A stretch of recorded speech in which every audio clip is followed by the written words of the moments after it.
And Jesus says that it leads to hypocrisy.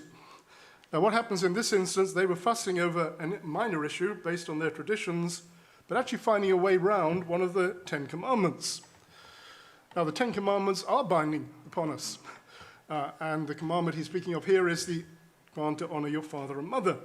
This is a clear command of God, which says that everyone should honor their father and mother.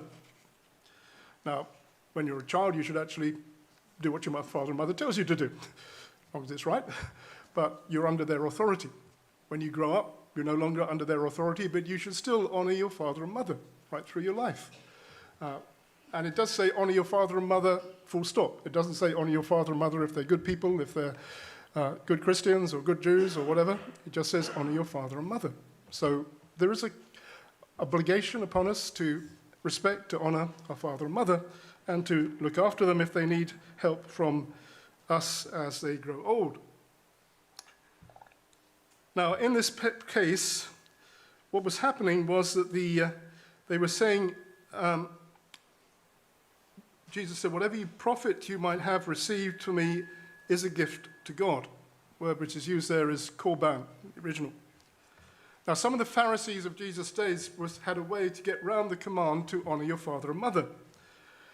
If they declared that all their possessions or savings were a gift to God, in other words, korban, and that they were especially dedicated to them, they could then say to their parents that their resources were unavailable to help them and that they were to be kept by themselves until their death, that's the person who owns it, and then given to God.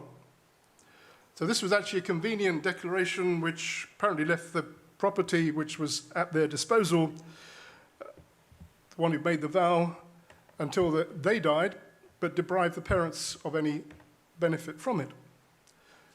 Basically, they were not going to help their parents in their old age if they needed help. And they were doing it with justification from kind of coming around the commands of God.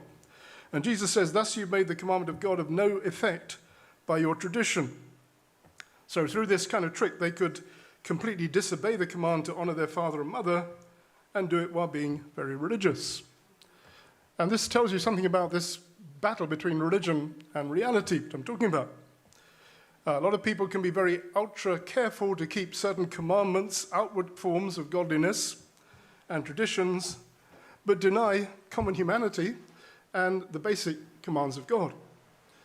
And Jesus actually was not at all impressed by this. In fact, he actually rejected it. Jesus was impressed by the truth, by the inward reality.